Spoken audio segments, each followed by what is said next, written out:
السلام عليكم ورحمة الله. السلام عليكم ورحمة الله.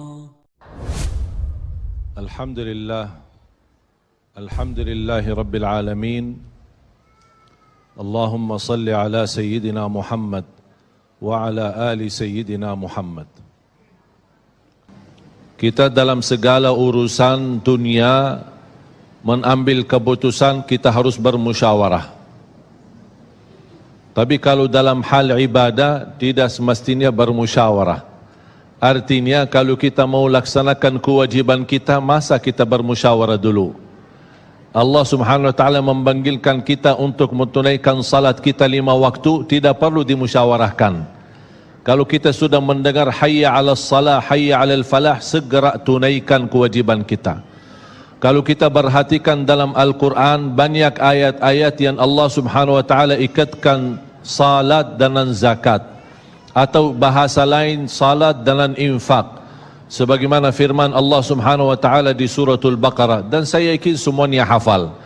A'udzu billahi minasyaitonir rajim. Bismillahirrahmanirrahim.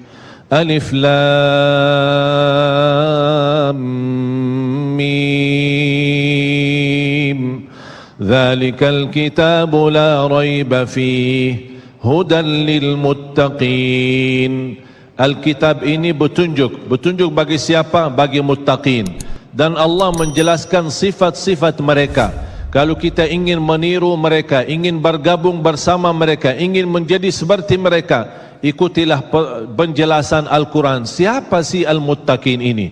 Allah Subhanahu wa taala sebutkan, alladzina yu'minuna bil ghaibi wa yuqimuna as-salata wa mimma razaqnahum yunfiqun.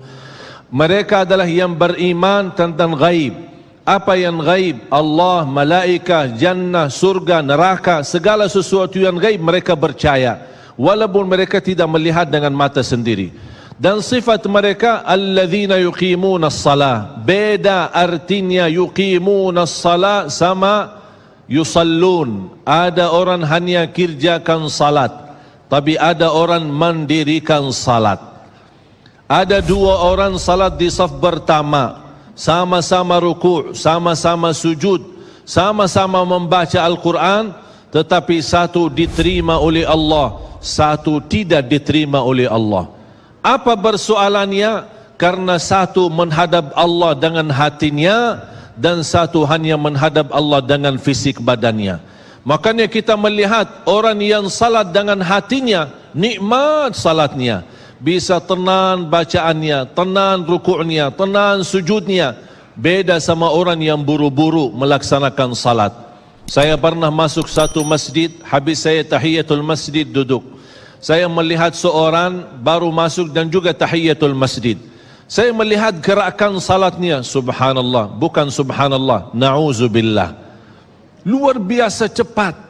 Saya hanya menangkapi bacaan gerakan salatnya. Saya baca Al-Fatihah, saya baru selesai waladdallin amin, dengan saya mencuba bagaimana bandingkan bacaan Al-Fatihah dengan salat beliau, dia sudah sampai ke tahiyat, padahal baru saya selesai surat Al-Fatihah. Salat apa ini yang kita kerjakan? Banyak orang-orang berlomba-lomba seolah-olah ada juara. Siapa yang paling cepat selesai salat dapat juara 1. Inilah yang terjadi dalam keadaan kita. Makanya kita merasa tidak nikmat salat kita. Yang kita hanya kejar seminar khusyuk dalam salat, latihan khusyuk dalam salat. Sebenarnya Bapak Ibu biar faham, tidak ada perintah dalam Al-Quran memerintahkan salat yang khusyuk. Tidak ada perintah dari Rasul salat yang khusyuk. Salat khusyuk itu apa? Salat yang khusyuk hasil dari salat yang tenang. Allah perintahkan ketenangan dalam salat. Ar-Rasul SAW memerintahkan ketenangan dalam salat. Kalau sifat khusyuk adalah sifat orang mukmin yang melaksanakan salat tuma'nina. Qad aflahal mu'minun alladzina hum fi salatihim khashi'un. Ketika ada seorang datang ke masjid di zaman Rasulullah sallallahu alaihi wasallam, masuk masjid, tahiyatul masjid. Selesai salat, dia datang kepada Rasul mau salaman. Rasul tidak menjawab. Bahkan Rasul berkata, salli fa innaka lam tusalli. Salatlah karena kamu belum salat. Dia pergi ke depan, salat lagi, selesai balik lagi bertemu Rasul. Mau salaman, Rasulullah SAW tidak menjawab. Salli fa innaka lam tusalli. Salat dulu karena kamu belum salat. Sampai 3 kali dikasih tahu oleh Rasulullah SAW. Akhirnya orang berkata, mohon maaf ya Rasulullah, saya tidak tahu selain ini salatku. Gimana? Kata Rasulullah SAW, fa idza qumta faqum mutma'inna. Kalau berdiri, berdiri tenang, tumaknina. Tumaknina salah satu rukun di dalam salat. Tidak sah salat seorang tanpa Al-Fatihah, betul? Sama tidak sah salat seorang tanpa tumaknina. Baca tenang, rukuk yang tenang, sujud yang tenang, wallahi akan terasa nikmat. Dari hasil ketenangan dan upaya dan ikhtiar kita akan muncullah rasa khusyuk. Karena khusyuk bukan sesuatu yang datang dari luar, tapi khusyuk sudah ada di dalam hati. Tinggal bagaimana cara dikelola, bagaimana bisa dikembangkan cara salat yang tenang.